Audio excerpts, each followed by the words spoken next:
तो सबसे पहले मैं अशोक यादव जी के पास ही जाना चाहूंगा और उनसे ये पूछना चाहूंगा कि क्या अशोक यादव जी, ये जो शंकराचार्य की मांग है उसको आपकी पार्टी पूरे तरीके से समर्थन देती है? क्या समाजवादी पार्टी का ऑफिशियल स्टेटमेंट है कि गौ हत्या बंद होनी चाहिए और गौ माता को राज्य माता, राष्ट्र माता डिक्लेयर कर देना चाहिए?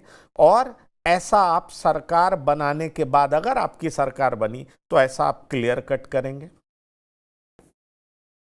देखिए, हमारी पार्टी का जो चुनावी घोषणा पत्र जब जारी होगा, तो उस समय जो जो हमारे एजेंडे होंगे वो एजेंडे में शामिल किया जाएगा। रह गई बात शंकराचार्य जी की मांग पर, तो शंकराचार्य जी की मांग एक आम हिंदू समाज की मांग है।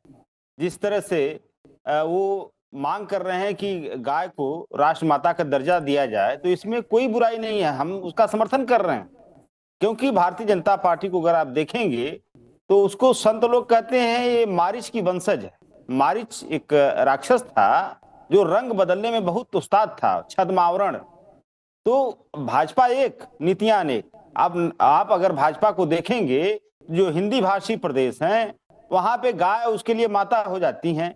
लेकिन नहीं, जब नॉर्थ ईस्ट में नहीं, आप जाएंगे, मैं अरुणाचल, मणिपुर, मेघालय, मिजोरम। आप ये सब जरूर बोलिएगा, आप ये सब जरूर बोलिएगा। पहले मैं बड़ा एकदम सीधा सवाल करना चाहता हूं। आपने एक का जवाब भी बड़े अच्छे से दिया कि गौ माता को राष्ट्र माता डिक्लेयर कर देना चाहिए, समाजवादी पार्टी का ये स्टैंड है। ये जवाब तो मुझे मिल गया। मैं दूसरा सवाल जो आपसे करना चाह रहा हूं, क्योंकि मैं चाहता हूं पहले स्पेसिफिक हो जाते हैं फिर उसको इलैबोरेट करते हैं। दूसरा सवाल जो मेरा है वो ये है कि क्या आपकी सरकार आएगी तो आप आधिकारिक तौर पर गौ हत्या बैन करेंगे? दूसरी बड़ी बात कि आप निश्चित तौर पर राष्ट्र माता डिक्लेयर करेंगे। अगर देश में सरकार ना हो, राज्य में सरकार बनी, तो राज्य माता डिक्लेयर करेंगे। क्या यह समाजवादी पार्टी का ऑफिशियल स्टैंड है, या ये शंकराचार्य योगी आदित्यनाथ के खिलाफ खड़े हैं इसलिए विरोध की राजनीति में आप भी हाथ पैर मार रहे हैं क्योंकि आपको लगता है पॉलिटिकली ये आपको सूट करने जा रहा है? देखिए पंकज जी, जो आपके सवाल हैं, इसका जवाब हमारी पार्टी, जब हमारा घोषणा पत्र तैयार होगा, इसका जवाब आपको उस समय मिल जाएगा। हमारी पार्टी इसका डिक्लेरेशन करेगी। ये सवाल बहुत बड़ा नहीं है। सवाल ये है कि आज अगर सनातन के सर्वोच्च शिखर पर बैठे हुए आदि गुरु शंकराचार्य ने कोई मांग अगर उठाई है, तो उन मांगों पर, और एक ऐसी पार्टी जो कि अपने आप को कहती है हम गोरक्षक हैं, अपने आप को सनातन की रखवाली बताती है, अपने आप को हिंदू का रखवाली बताती है पार्टी, लेकिन ऐसी पार्टी के विधायक नंद किशोर गुर्जर जो आरोप लगाते हैं कि 50,000 गायें योगी सरकार में प्रतिदिन काटी जा रही हैं, ये आरोप समाजवादी पार्टी का नहीं है, ये आरोप भारतीय जनता पार्टी के सिटिंग विधायक का है। और यही बात हमारे शंकराचार्य जी उठा रहे हैं कि अगर योगी आदित्यनाथ जी की सरकार अगर अपने आप को गो सेवक बताती है, गोरक्षक बताती है, तो ये बात का घोषणा भाजपा को करना चाहिए। जो की बात मैं इसके पहले बोल रहा था कि भारतीय जनता पार्टी पूरे हिंदुस्तान में है, लेकिन उसकी नीतियां अलग अलग क्यों हैं? आप बताइए, नॉर्थ ईस्ट के राज्यों में गौ माता क्यों नहीं भाजपा के लिए रहती है? वहां पर भाजपा की नीतियां क्यों अलग हो जाती हैं? और उत्तर प्रदेश, बिहार जैसे हिंदी भाषी राज्यों के लिए भाजपा के लिए गाय माता हो जाती है, उसकी सेवा करनी चाहिए। नॉर्थ ईस्ट के राज्यों में भाजपा के लिए गौ माता नहीं रह जाती है, उनकी सेवा का कोई मतलब नहीं रह जाता, वहां पर फिर गो हत्या होती रहे, भाजपा वहां पर उसके साथ रहती है। तो ये दोहरा मापदंड क्यों? स्वामी अभिमुक्तेश्वरानंद तो यही सवाल उनका भाई, कि आप गोरक्षक बनते हैं ना, नहीं, भाजपा वो वाले ठीक है। गोरक्षक बनते हैं, नहीं, भाजपा गोरक्षक बनती है। आप जो कह रहे हैं, चलिए मैं उसको ठीक मान भी लेता हूं। आप जो कह रहे हैं कि हाँ, दोहरा मापदंड बीजेपी अपना रही है, आप कह रहे हैं वो बिल्कुल ठीक है। मैं यही तो पूछ रहा हूं कि स्वामी अविमुक्तेश्वरानंद जी ये भी तो सोच रहे होंगे ना कि भाई इससे बेहतर स्थिति गौ रक्षा के लिए कौन कौन सी सरकार प्रदान कर सकती है। ये इस बारे में तो सोच रहे होंगे ना। ठीक है, आप बीजेपी की सरकार पर वो दबाव बनाए, वो फाइन है, फेयर है, लेकिन इससे बेहतर स्थिति क्या समाजवादी पार्टी की सरकार में हो सकती है? इसीलिए मैंने आपसे पूछा ऑफिशियल स्टैंड है क्या आपका? क्या आप वाकई अपने घोषणा पत्र में ये डिक्लेयर करेंगे क्या इसीलिए मैंने आपसे पूछा, क्या आप गौ माता को राज्य माता, राष्ट्र माता का दर्जा देंगे? क्या आप गौ देखिए, हत्या बैन करेंगे? क्रिमिनल ऑफेंस बताएंगे? ये सारी चीजें आपके घोषणा पत्र में होगी, आप ये नियम लाएंगे। अगर ऐसा नियम आप नहीं लाते हैं तो क्या सिर्फ विरोध करने के लिए विरोध कर रहे हैं जैसी विपक्षी पार्टियां कर रही हैं, या आपको यह लग रहा है कि हाँ, एक बड़ा धर्मगुरु अब योगी आदित्यनाथ, जो कि धर्मगुरु भी हैं, योगी भी हैं, उनके विरोध में खड़े हैं, इसलिए इस मौके का राजनीतिक लाभ उठाना चाहिए? मैं इसीलिए आपसे पूछा कि दरअसल समाजवादी पार्टी की मंशा है क्या। हमारे साथ राजकुमार शास्त्री जी जुड़ गए हैं। मैं यही आपसे पूछना चाहूंगा, हिंदू धर्मगुरु हैं, आपका स्वागत है। आज तो लखनऊ पहुंच गए, उनको बोलने का मौका भी दिया गया। हाँ, कुछ रेस्ट्रिक्शंस थे, उस पे उनकी नाराजगी वाजिब हो सकती है, उन्होंने इस तरह की बात कही भी है। पर सवाल ये उठता है कि जो बात इन्होंने मांगी है, कही है, चुनाव से पहले कही है, आपको नहीं लगता कि इसके पीछे राजनीति है? इसके पीछे सीधा योगी से लड़ाई है? इसके पीछे जो लोग मौजूद हैं वो समाजवादी पार्टी के लोग हैं, कांग्रेस के लोग हैं? इनके जमाने में क्या, या इनकी सरकार में क्या गौ की रक्षा और बेहतर तरीके से हो सकती है? ऐसा स्वामी अभिमुक्तेश्वरानंद जी को लगता है क्या? मैं हिंदू धर्मगुरु शास्त्री जी आपसे पूछना चाहूंगा जी। पंकज जी, देखिए, ऐसा है कि गौ रक्षा ही नहीं, हम तो जीव हिंसा बंधो अहिंसा परमो धर्मा की बात कर रहे हैं। आज हम अभी गौ रक्षा की बात कर रहे हैं, और आज का पहला हमारा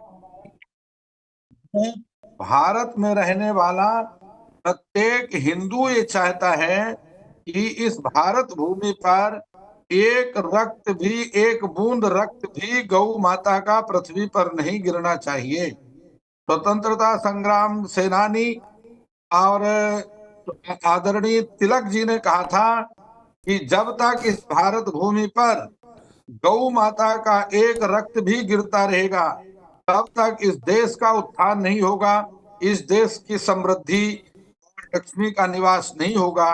यह देश इसी प्रकार से पैसों के लिए गरीबी से जूझता रहेगा। यहाँ पर समानता नहीं आएगी। जब तक इस देश में गौ माता की हत्या होती रहेगी, तब तक समाज में एकता नहीं आएगी, समाज में समानता नहीं आएगी। और आज जो है, हम इसलिए स्वामी शंकराचार्य जी इस मुद्दे को लेकर के चले हैं, मैं प्रशंसा करता हूं, और पूरा देश उनकी प्रशंसा करता है, पूरा देश स्वामी जी के साथ में है। और आप देखते हैं कि जहां भी स्वामी जी जाते हैं, किस प्रकार से जन आंदोलन, लाखों की संख्या में लोग उनका समर्थन कर रहे हैं। हम लोग पॉलिटिकल लोग भी हैं, पॉलिटिक्स में भी काम करते हैं, और इलेक्शन के समय में जब हमको भीड़ एकत्रित करनी होती है, 10,000 आदमी एकत्रित करने में आदमी के, नेताओं के पसीने आ जाते हैं। लेकिन आज बिना बुलाए हुए स्वामी जी ने कहा कि यदि मैं जो काम कर रहा हूं, यदि आपको लगता है कि ठीक है, तो आप इस आंदोलन में आइए। और आंदोलन में कितना समर्थन मिल रहा है, ये आपके सामने है। आप कहेंगे कि चुनाव के समय में, और स्वामी जी ने ऐसा, शंकराचार्य जी ने ऐसा कार्य किया। चुनाव से हमारे इस मुद्दे का कोई लेना देना नहीं है, दूर दूर तक भी कोई लेना देना नहीं है। हम भारतीय जनता पार्टी के द्वारा किए गए कार्यों का समर्थन करते हैं। राष्ट्रीय स्वयंसेवक संघ होने के कारण भी समर्थन करते हैं, और यह भी करते हैं कि भारतीय जनता पार्टी में आदित्यनाथ योगी जी ने, आदरणीय प्रधानमंत्री नरेंद्र मोदी जी ने और अमित शाह जी ने वह काम किया है जो असंभव को भी संभव किया है। राम मंदिर का जो काम उन्होंने किया वह असंभव था, उसको संभव किया।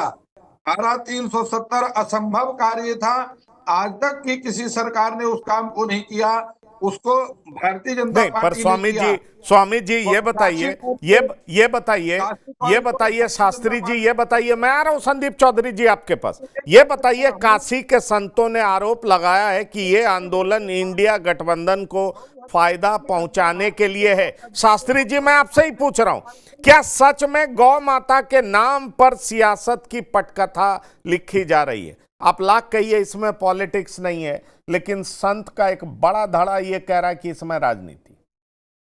और ये इंडिया गठबंधन को फायदा पहुंचाने के लिए किया जा रहा है। संत हैं जिनको राजनीति से लेना देना है, राजनीति से कोई उनको स्वार्थ है, कोई राजनीतिक फायदा उठाना चाह रहे हैं। मोदी जी के आंखों में बुरा नहीं बनना चाह रहे, योगी जी के आंखों में बुरा नहीं बनना चाह रहे, और उनको यह भी लग रहा है कि अगर हम यहाँ पर कुछ बोल दिए, यहाँ से गए तो और कहीं हमारा ठिकाना भी नहीं है। लेकिन स्वामी स्वरूपानंद जी का राजनीति से कोई दूर दूर तक नहीं है। हम इस आशा को लेकर के आगे बढ़ रहे हैं, इस विश्वास को लेकर के आगे बढ़ रहे हैं कि यह भारतीय जनता पार्टी की सरकार है और इससे हमारी आशाओं की, इच्छाओं की पूर्ति हो सकती है। जो हमारा संकल्प है, और हमारा ही नहीं, हम स्वामी करपात्री जी महाराज के समय से गौ हत्या आंदोलन जो है, गौ हत्या बंद हो जाए आंदोलन चल रहा है। स्वामी स्वरूपानंद जी महाराज कहा करते थे, गौ हत्या ही क्यों, जीव हिंसा ही बंद होना चाहिए। आत्मवत सर्वभूतेषु या पश्यति स पंडिता। अगर मुझे कोई गाली देता है, मुझे कोई चोट लगती है, कांटा भी लगता है तो मुझे दर्द होता है, तो सामने जीव हिंसा होती है। वह भी कर्म योनि के कारण वही जीव जो है पशु योनियों में और पक्षियों की योनि में भी जाता है, वही जीव मनुष्य की योनियों में आता है। तो जिस प्रकार केवल मनुष्य को कोई कष्ट ना हो यही धर्म नहीं है, और जीवों को कष्ट हो वह भी पाप है। मनुष्य को कष्ट देना ये नहीं है कि मैं किसी मनुष्य को कष्ट दे रहा हूं तो पाप है, और किसी पशु पक्षी को मैं अगर कष्ट दे रहा हूं तो हत्या कर रहा हूं तो पाप नहीं है। इस देश में पाप की प्रवृत्ति बंद होनी चाहिए। पहले लोगों में पाप का डर था, लोग पाप से डरते थे। आज स्थिति ये बन गई, लोगों के अंदर से पाप का भय समाप्त होता जा रहा है। इसलिए हमारी अंतिम यह इच्छा है, उस आशा को, सरकार के साथ हमारा कोई बैर नहीं है, कोई विरोध नहीं है, कोई लड़ाई नहीं है, कोई पर्सनल झगड़ा नहीं है। हम तो अपनी उम्मीदों को लेकर के चल रहे हैं, अपनी आशाओं को लेकर के चल रहे हैं कि इस सरकार में यदि हमारी इच्छाओं की पूर्ति ना हुई तो और किस सरकार में हमारी इच्छाओं की पूर्ति हो सकती है। क्योंकि समाजवादी पार्टी को तो हम समाजवादी पार्टी मानते नहीं, हम तो उसको नमाजवादी पार्टी मानते हैं। क्या हम नमाजवादी पार्टी के सामने जाकर के गौ हत्या बंद हो ऐसी आशा रख सकते हैं क्या? इसलिए यह हमारा अंतिम स्टेशन है। आप ये समझिए, हमारी इच्छाओं की पूर्ति, हमें पूरा विश्वास है योगी आदित्यनाथ जी हमारी बात को समझेंगे, हमारी भावनाओं को समझेंगे। चलिए, आपकी समझ रहे हैं। आपकी बातों को समझेंगे। मेरे पास है प्योर पाव भाजी का मसाला, पाव भाजी मसाला, पाव भाजी को टेस्टी बना डाला। सबका राजा आल प्योर मसाला। दादी के हाथों का जादू और खुशबू से महकता घर, माँ की मुस्कुराहट और खाने की सुगंध। MDH गरम मसाला, क्योंकि हर रिश्ता है स्वाद से जुड़ा।